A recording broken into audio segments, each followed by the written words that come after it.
So now we get to let's start with the winners of this trade deadline.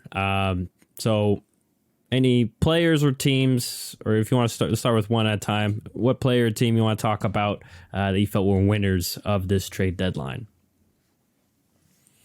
I'll start with the obvious winner, the Phoenix Suns. When you get a player like Kevin Durant, it's kind of hard to say that you've lost, no matter what the price tag was. And I think, once again, the fact that they didn't have to include both Ayton and Bridges, it's a big win.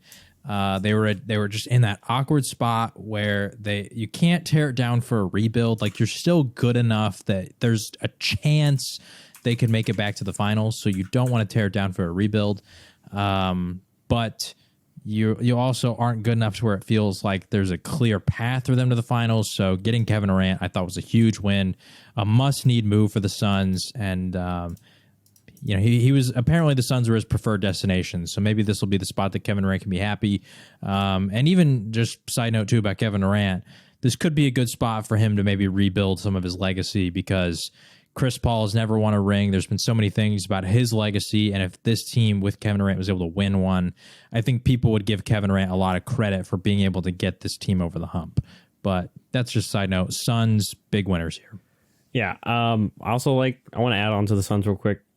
TJ Warren, good little flyer. He's kind of shown he bounced back from his injury. Obviously not his bubble self, but good scorer.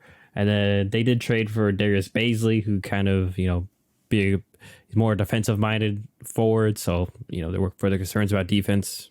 They have him and Torrey Craig, so they expect to lean on those two to kind of fill the void left by Mikal Bridges, who is one of the best defenders in the league. So we'll see if those guys can plug those gaps. I want to throw in the Clippers. I feel like I was kind of already alluding to this. They filled up kind of the center role because Zubac, it's kind of left something to be desired for them. Get Eric Gordon, a guy who can play off ball and, with the ball in his hands, kind of be that scoring punch off the bench that they've also kind of been looking for, especially if, Paul George or Kawhi Leonard get banged up, miss time here or there, kind of keep them in the playoff race, probably in those higher seeds or, in the playoffs, guy to fill in for them. They still have Norman Powell too. So they love their wings. And then obviously I mentioned Bones Highland. I already kind of talked about that. Good, once again, a good little kind of buy low. Hopefully you can develop into something better and he can kind of flourish or at least find a role within your team. So I like what the Clippers did. Any other winners for you? I feel like that, and I mean this genuinely, because I think a lot of people are always going to say that the Lakers are a winner anytime they do anything. Like when they got Russell Westbrook, everybody said it. But I do genuinely think this is like one of the first moves the Lakers have really made under Pelinka outside of the Anthony Davis trade, which I guess you could maybe give more credit to Magic Johnson. I don't know who really pulled it off, but you could give credit to LeBron and AD for just basically willing the trade into existence. Yeah. AD's dad for saying every other team was not going to get him, all that kind of stuff. But I think the Lakers, I don't know how much better they're going to be on the court. Like, I'm not going to sit here and say they're going to be title contenders or something like that, because I don't think that they've solved some of the issues which have always been it's been AD's health. It's been LeBron's getting older. He's been dealing with some injuries. Like, that's kind of been the biggest problem for this team. That said, when they are healthy, the on-the-court product, I think they just got players who are a much better fit. D'Angelo Russell is naturally a much better fit than Russell Westbrook because of his ability to shoot, and he's much more efficient from deep than Russell will be, and so he's going to take more efficient shots. Also, I don't think he's going to turn the ball over as much as Russ would, because at times, Russ just got in some of those modes that there was just a lot of inefficiency happening in terms of his shooting, his ball handling, all that stuff. So D'Angelo Russell's a better fit. Jared Vanderbilt, I think, gives them some nice, young play at the 4/5. Can kind of, his versatility can be a backup for both Davis and if whoever's going to play the 4 or 5, because I don't know where they plan to play on Davis. You add Mo Bamba, who once again versatility at the big man spot. He can shoot as well, which I think is interesting because we've saw the Lakers when they won their title, they ran like a double big lineup. You can now run a double big lineup, but not have to sacrifice spacing as much as they did when they had JaVale McGee out there. So that's interesting. And then obviously, like I talked about with Malik Beasley, I think that he's kind of the biggest piece that I really like that they got because versatile wing, he's a defender, he can shoot, really efficient 3-point shooter. There is the awkward part about who he is. His love life and all that kind of stuff off the court with one of his teammates and, all that. But on the court product, I just think they got a lot of players who are much better fit for their team and playing around LeBron and AD. Yeah, I also want to throw in, we didn't talk about him, a trade that happened a couple of weeks before the deadline, but Rui Hachimura, the Lakers adding him, kind of like AD insurance, but also they can still play him. But yeah, I kind of pick about what you were mentioning about Bamba and Hachimura and Vanderbilt, especially with more Bamba and Hachimura, both these guys, high lottery picks.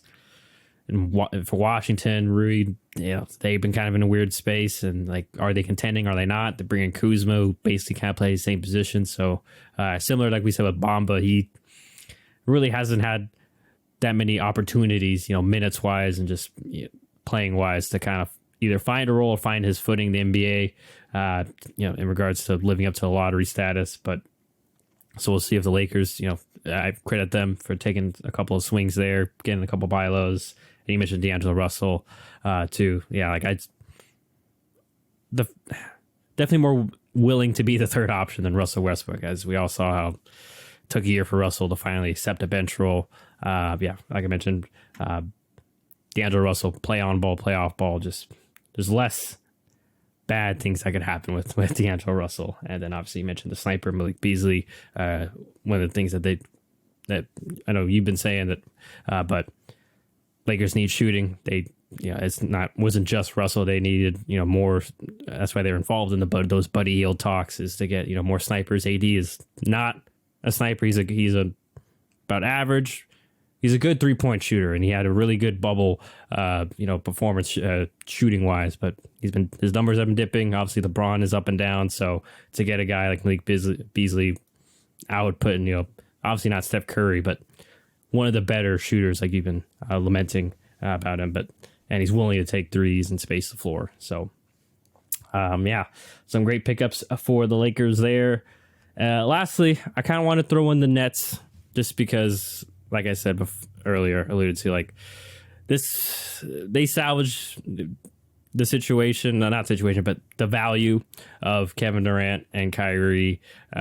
We've seen in the past with 4 teams, they try to make it work till the very end until one guy's contract goes, and then they lose it for nothing, and then KD absolutely puts in the trade demand that he wants out, and it lowers his trade value. Basically, what was kind of happening last summer. So like you mentioned, good on the Nets if this was the plan between them and those two. Just, hey, let's just go back to work, and then we'll trade y'all. We'll come back, revisit this, trade deadline. If y'all want to stay, so great. If not, we'll ship y'all out. So good on them for that.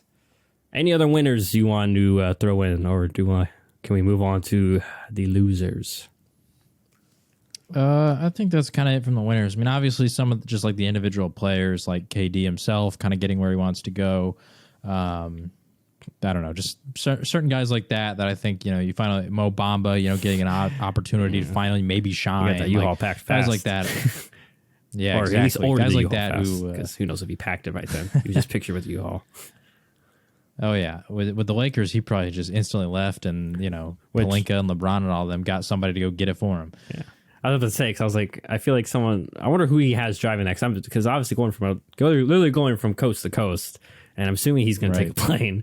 So yeah, it's that poor soul that has to drive that U-Haul. But I imagine they'll be rewarded handsomely. But anyway,